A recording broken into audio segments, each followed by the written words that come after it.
Le soleil, la lune, le ciel, les étoiles, la terre, les montagnes, les plantes, les forêts, l'homme et la femme, la création de tout ce qui nous entoure, que Dieu a créé en 6 journées de 24 heures. Le 7e jour, Dieu se réjouit de sa création et il se repose. Les chapitres 1 et 2 de la Genèse sont importants car ils nous aident à comprendre toute la portée du chapitre 3 qui va suivre. C'est un peu logique puisque c'est le chapitre qui suit. Mais j'ajouterai un élément dont nous n'avons pas parlé la semaine dernière et qui pourtant est important pour comprendre également Genèse 3. Après la création, Dieu bénit l'homme et la femme et qu'est-ce qu'il leur donne comme mandat, comme mission ? Vous vous rappelez ? Il leur dit quoi ? Soyez féconds, multipliez et dominez la terre. Exactement. Mais il ajoute une chose importante. Au chapitre 2, verset 17, il dit « Vous mangerez de tous les arbres du jardin, mais vous ne mangerez pas l'arbre de la connaissance du bien et du mal. Car le jour où vous en mangerez, vous mourrez. » Genèse 3, c'est le chapitre le plus tragique de toute la Bible, qui nous éclaire sur la manière dont la créature s'est rebellée contre Dieu, son Créateur. Il nous éclaire sur les conséquences désastreuses de cette rébellion, conséquences que tous les hommes, quels qu'ils soient, vivent encore aujourd'hui. Alors on va lire Genèse 3, on va lire les versets 1 à 6 pour commencer. Le serpent était le plus rusé de tous les animaux des champs que l'Éternel Dieu avait fait.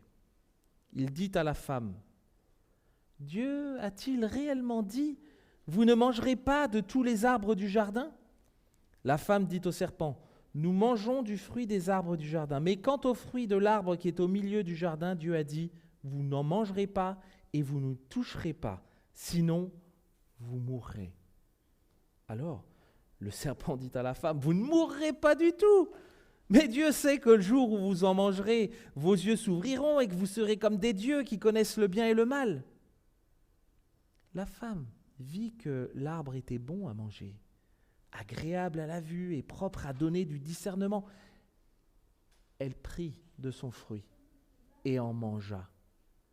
Elle en donna aussi à son mari qui était avec elle, et il en mangea.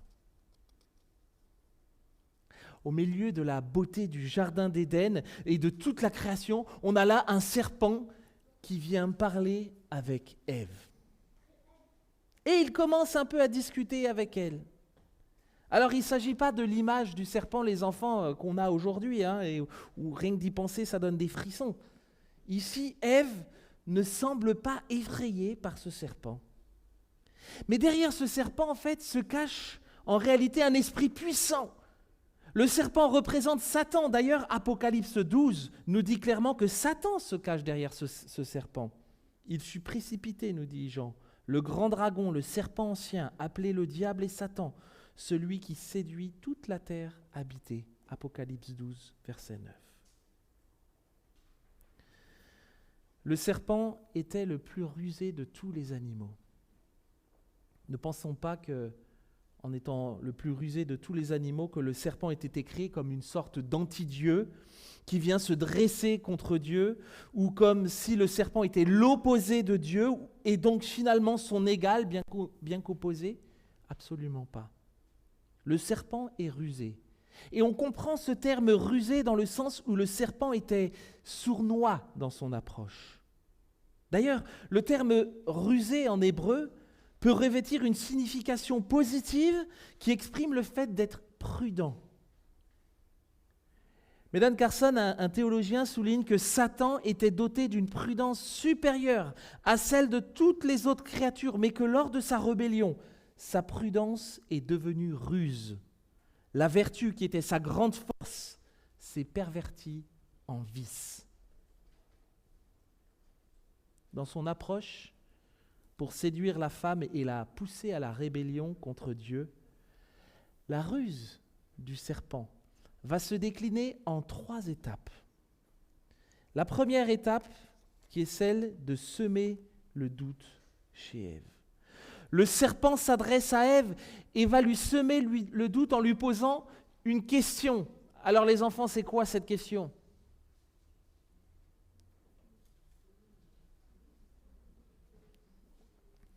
Bon, les grands, vous pouvez répondre aussi.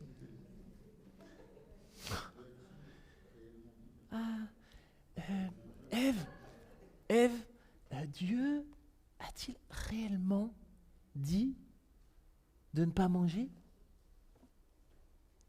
En plus de semer le doute, le serpent veut encourager Ève à faire passer Dieu pour le rabat-joie de service. Le serpent déforme et amplifie les propos que Dieu a dit à Adam et à Ève de manger librement des fruits de tous les arbres du jardin. Lui, il les transforme en « Dieu a-t-il réellement dit de ne manger aucun fruit ?» Il est malin, hein ? Finalement, en lui posant cette question, Satan veut en réalité attirer les regards de la femme sur ce qu'elle ne peut pas faire. Mais plus encore, en lui posant cette question, Satan veut laisser croire à Ève qu'elle aurait la capacité, le droit même de remettre en doute et de juger ce que Dieu a dit.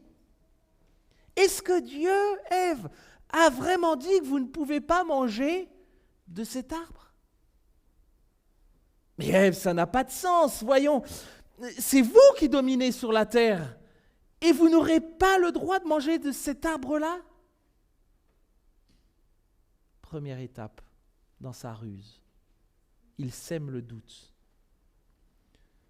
À ce moment-là, le début de la réponse d'Ève est plutôt sage.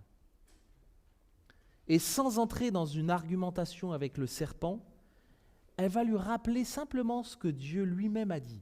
Dieu a dit. Mais plutôt que de se contenter de dire ce que Dieu a réellement dit, elle va amplifier ses paroles.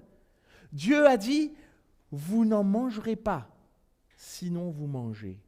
Mais elle ajoute, vous n'en mangerez pas et vous n'y toucherez pas, sinon vous mourrez. Dieu n'a absolument rien dit concernant le fait de toucher ou non l'arbre. La femme commence à glisser progressivement vers sa rébellion contre Dieu. D'ailleurs, on identifie mieux les prémices de sa rébellion vis-à-vis de Dieu lorsqu'on essaye de mettre en contraste sa réponse et ce qu'aurait pu être sa réponse si elle avait tenté de raisonner le serpent. Non mais, serpent, tu as très mal compris là. Tu as bien vu où on est ? On est juste dans le paradis là quand même. Serpent, j'ai accès à toute la création. Je reflète parfaitement l'image de Dieu dans ma vie. J'aime mon mari et mon mari m'aime. Nous sommes tous les deux divinement enivrés de pouvoir être dans la présence glorieuse de Dieu, notre Créateur. Tu sais, Dieu, notre Créateur, sait parfaitement ce qu'il fait. Qu'est-ce que tu viens me polluer la tête avec tes questions et tes sous-entendus ? Plutôt que de prendre position et de dire au serpent, arrête ton délire.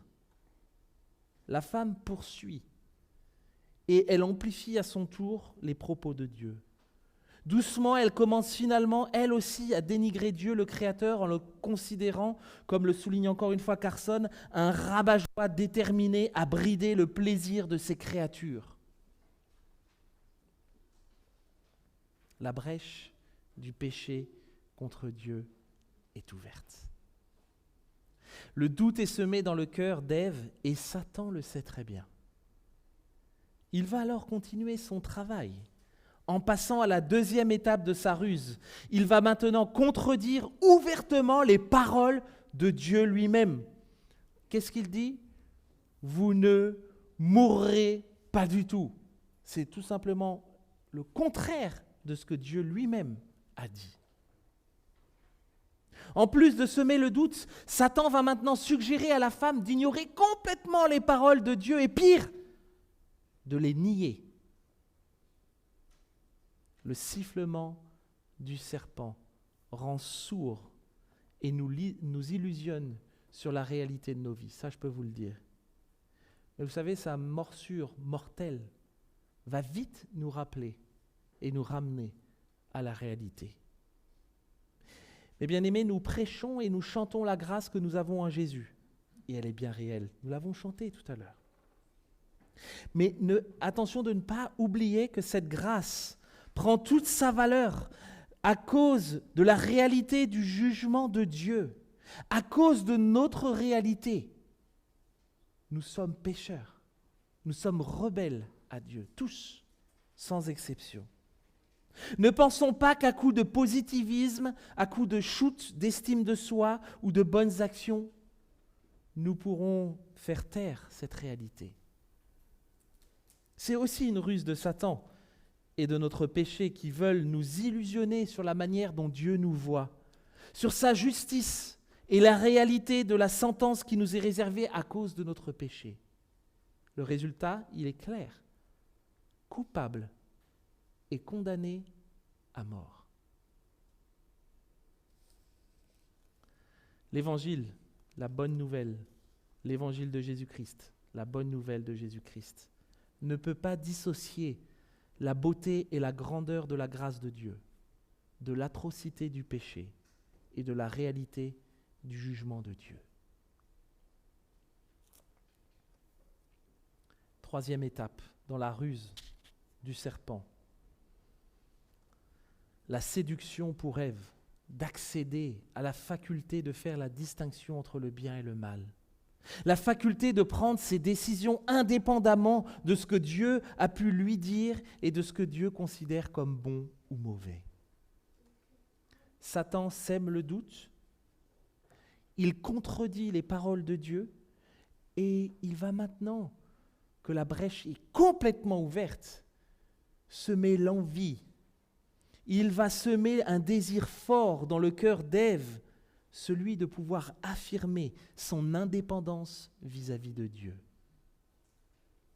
La femme vit que l'arbre était bon à manger, agréable à la vue et propre à donner du discernement. Elle prit de son fruit et en mangea. Elle en donna aussi à son mari qui était avec elle, et il en mangea.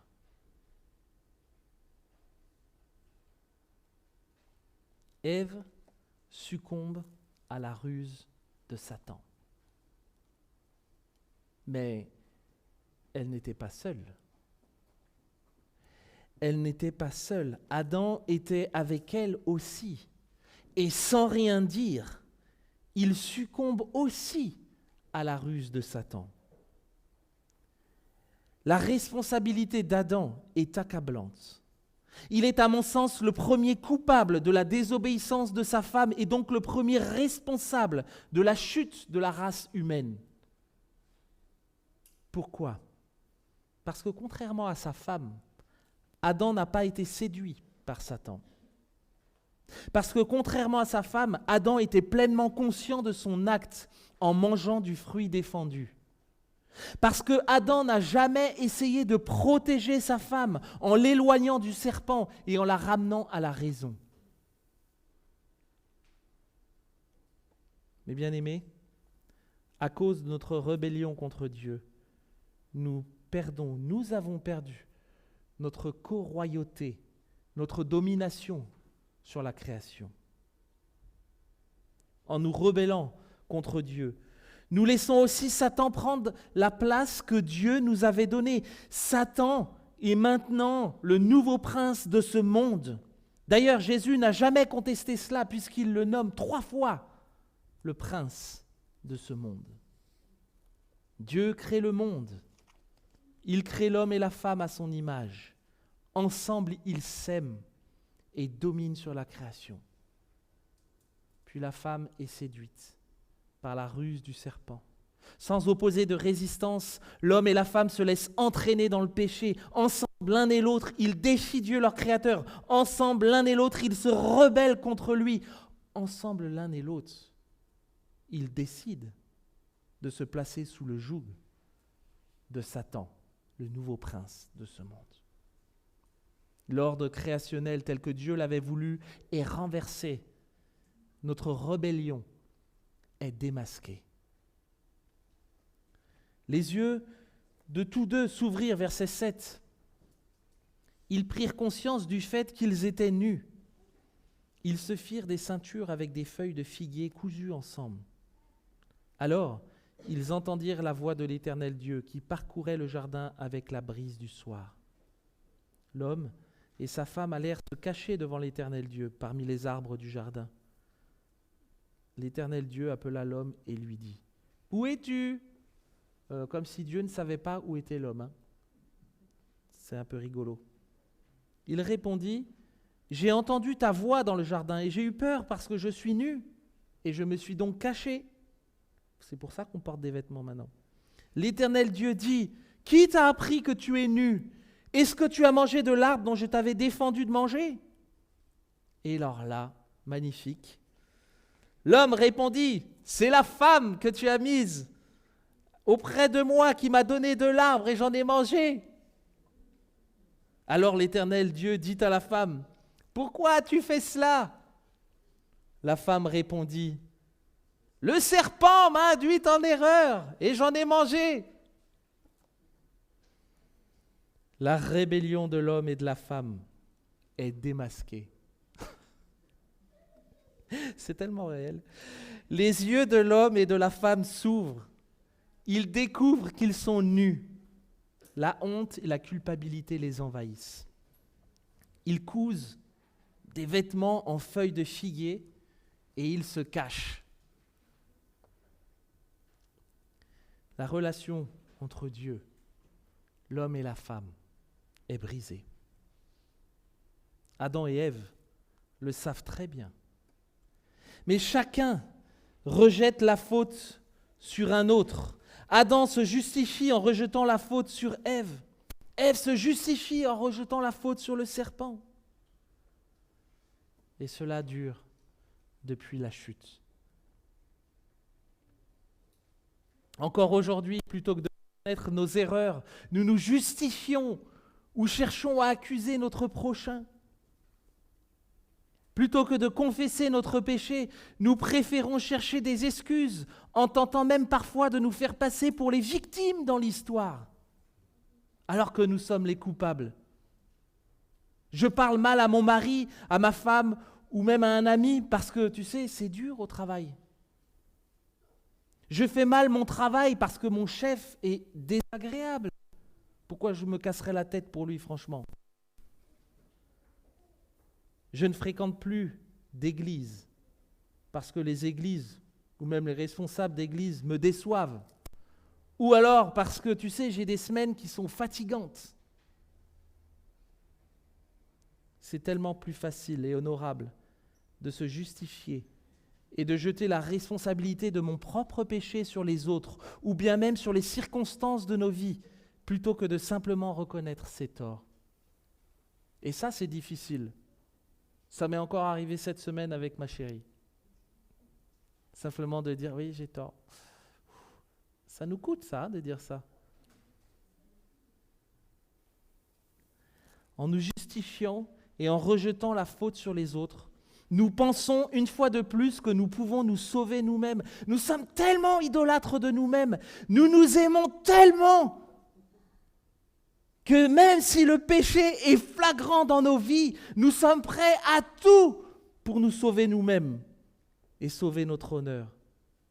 Nous pensons finalement que par nous-mêmes, nous pouvons nous justifier.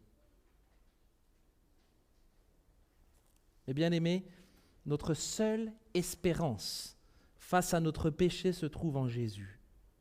C'est uniquement par Jésus que nous pouvons être déclarés justes devant Dieu.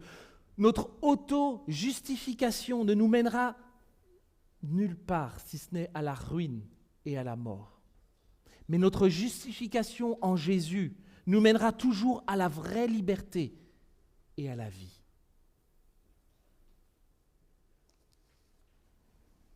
Suite à la rébellion de l'homme et de la femme, mais aussi du serpent, Dieu qui à l'origine avait prononcé que des bénédictions sur la création.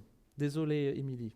va maintenant prononcer 3 paroles de malédiction. La première parole de malédiction, elle concerne le serpent. L'Éternel Dieu dit au serpent, « Puisque tu as fait cela, tu seras maudit entre tout le bétail et tous les animaux de la campagne. Tu marcheras sur ton ventre et tu mangeras de la poussière tous les jours de ta vie. Je mettrai inimitié entre toi et la femme, entre ta descendance et sa descendance. Celle-ci t'écrasera la tête et tu lui écraseras le talon. » Une réelle malédiction pour le serpent qui se retrouve distingué de tous les autres animaux et condamné à se traîner le ventre et à manger de la poussière.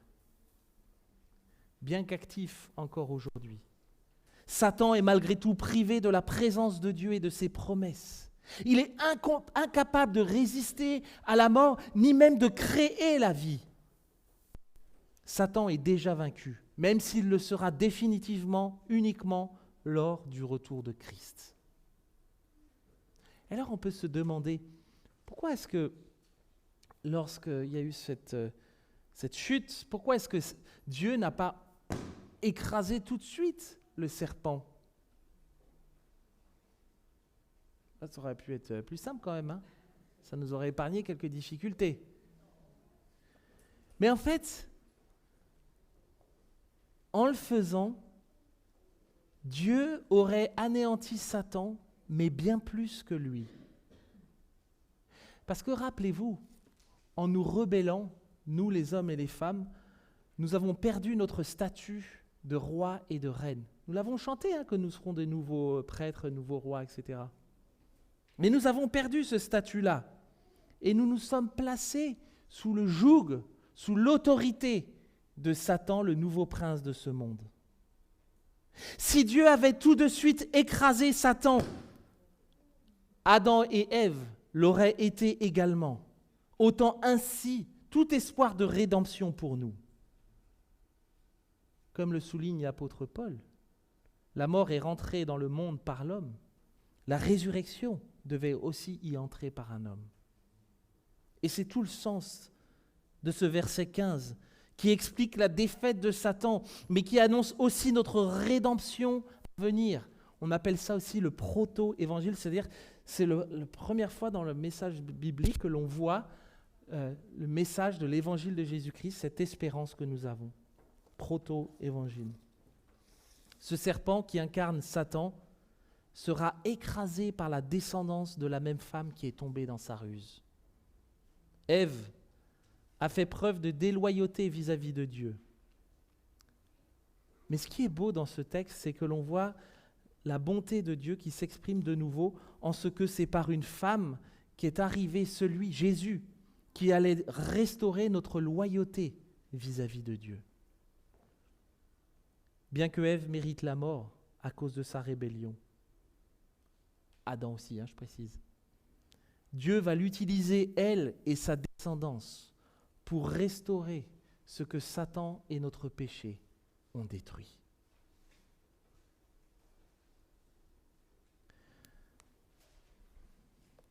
Mais malgré cette belle promesse, et en attendant son plein accomplissement, Ève devra aussi subir, désolé pour vous mesdames, mais ça viendra pour nous après, les conséquences de sa rébellion contre Dieu. La deuxième parole de malédiction concerne la femme. Il dit à la femme, « Je rendrai tes grossesses très pénibles. C'est avec peine que tu accoucheras. Tes désirs se porteront vers ton mari, mais lui, il dominera sur toi. » Après la chute, les désirs de la femme se portent vers son mari dans le sens de vouloir dominer sur lui. Mais son mari est plus fort physiquement et il domine sur elle, mais de la mauvaise manière. Les conséquences sont alors terribles pour les deux. La relation entre l'homme et la femme est abîmée. Elle est maintenant conflictuelle. La joie pour la femme de donner la vie sera gâchée par la douleur de l'enfantement. Tellement triste de voir comment notre rébellion produit le péché. Après les relations dans le couple qui sont abîmées, ce sont aussi les relations dans les familles qui le seront avec notamment le premier meurtre de toute l'humanité, avec l'histoire de Caïn et Abel. Troisième parole de malédiction, elle concerne les hommes. Et elle est plus longue. Il dit à l'homme, parce que tu as écouté la voix de ta femme et que tu as mangé de l'arbre dont je t'avais défendu de manger, tu seras maudit à cause de toi. Le sol sera maudit à cause de toi, pardon. C'est avec peine que tu en tireras ta nourriture. Tous les jours de ta vie, il te produira des chardons et des broussailles, et tu mangeras l'herbe de la campagne. C'est à la sueur de ton visage que tu mangeras du pain, jusqu'à ce que tu retournes dans le sol d'où tu as été pris. Car tu es poussière et tu retourneras à la poussière. Adam, qui démissionne de ses responsabilités, a entraîné sa famille sans rien dire dans la spirale du péché. Et les résultats sont plutôt catastrophiques. La mort fait son apparition et elle n'épargnera personne. Et en attendant notre mort, le travail qui reste une bénédiction de Dieu est rendu difficile, usant et parfois même frustrant. La paresse apparaîtra aussi chez l'homme. Alors que l'homme devait dominer sur la création, le sol sera difficile à cultiver. Il produira même des chardons et des broussailles. Pire, il deviendra notre cercueil lors de notre mort physique. Comme le souligne l'Ecclésiaste, tout ce que nous accomplissons dans ce monde est oublié et détruit par le sol, qui détruit même notre corps. Triste fin pour celui à qui Dieu avait donné la vice-gérance de la création, la domination sur le monde, et qui, à cause de sa rébellion contre son Créateur, se retrouve sous la domination de Satan, le nouveau prince de ce monde. Mais la fin de l'histoire n'est pas encore terminée. Notre rébellion est la grâce de Dieu déjà à l'œuvre. L'homme donna à sa femme le nom d'Ève, car elle a été la mère de tous les vivants. L'Éternel Dieu fit à Adam et à sa femme des habits de peau dont il les revêtit. L'Éternel Dieu dit: maintenant que l'homme est devenu comme l'un de nous pour la connaissance du bien et du mal, évitons qu'il tende la main pour prendre aussi de l'arbre de vie. Parce que vous vous rappelez, il y avait 2 arbres, l'arbre de vie et en manger et vivre éternellement. L'Éternel Dieu le renvoya du jardin d'Éden pour qu'il cultive le sol d'où il avait été tiré. Après avoir chassé l'homme, il mit à demeure à l'est du jardin d'Éden les chérubins, c'est les anges, et la flamme de l'épée qui tournoie pour garder le chemin de l'arbre de vie. L'homme et la femme prennent des feuilles de figuier pour couvrir leur nudité, pour couvrir leur honte. Mais Dieu, lui, qu'est-ce qu'il fait ? Il leur fait des habits en peau d'animaux. Ça veut dire quoi ? Qu'est-ce qu'il a dû faire pour ça ? Il a dû tuer un animal pour ça. La loi sacrificielle n'était pas encore en place à ce moment-là, mais il a quand même dû tuer quelque chose. Et notre rébellion contre lui, la grâce de Dieu, on voit qu'elle est déjà à l'œuvre ici. Dieu couvre Adam et Ève avec quelque chose de beaucoup plus durable et pratique que des feuilles de figuier. Ça ne devait pas être simple quand, je ne sais pas s'ils allaient aux toilettes, et tout ça, ça devait être bizarre. Je ne sais pas si les fermetures éclair, pas ça existait. Mais en tout cas, les lois sacrificielles n'existaient pas encore. Elles n'étaient pas encore en place à ce moment-là. Et pourtant, par son acte, Dieu préfigure le sacrifice ultime qu'il allait manifester en Jésus, l'agneau qui ôte le péché du monde. Par son sacrifice, sa mort et sa résurrection, Jésus couvre notre honte, Jésus couvre notre péché. Par son sacrifice, sa mort et sa résurrection, Jésus restaure la relation que notre rébellion contre Dieu, notre Créateur, a brisée. Par son sacrifice, sa mort et sa résurrection, Jésus est celui qui nous permettra de jouir de la nouvelle création, de la nouvelle terre, des nouveaux cieux, du nouvel Éden, le nouveau palais dans lequel nous serons, la nouvelle Jérusalem, avec de nouveaux corps non périssables. Mais bien aimés, on parle souvent du péché dans le sens horizontal. Le meurtre, le vol, les insultes, la corruption, les guerres, ce sont des faits qui sont graves et que la Bible condamne. Mais on parle moins du péché dans le sens vertical, vis-à-vis de Dieu.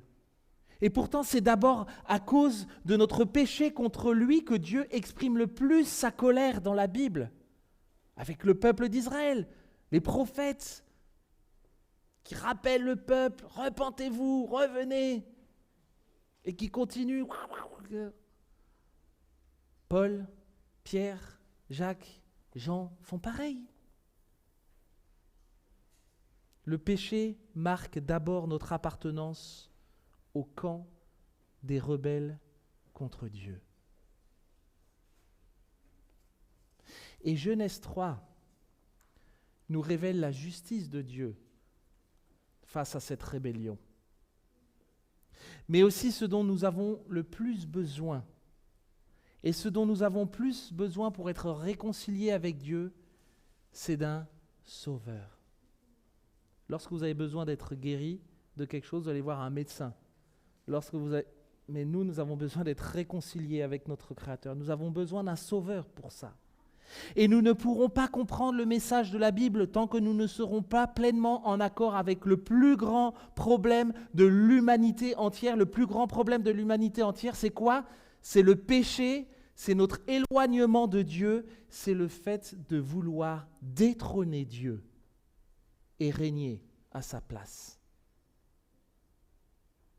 Et c'est dans cette optique que Genèse 3 nous dirige et dirige notre regard vers l'espérance que nous avons, la venue de la descendance de la femme, la venue d'un sauveur, la venue de Jésus. Mais bien aimés, quoi que vous pensiez, quoi que vous croyiez, notre espoir seul est en Jésus. Et c'est ce que nous allons chanter maintenant, en Jésus seul. Je vais prier d'abord.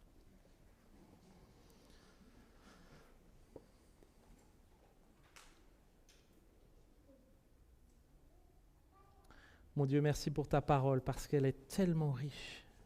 Et nous voyons, Seigneur, à peine la chute, nous voyons déjà ta grâce qui se manifeste pour chacun d'entre nous. Nous voyons déjà, Seigneur, ton œuvre de rédemption, de restauration que tu avais prévue depuis tout le temps pour nous. Merci pour Jésus, mort et ressuscité, qui a vaincu la mort, qui nous permet d'être de nouveau en relation avec toi, de nouveau restaurés dans notre proximité, dans notre intimité avec toi.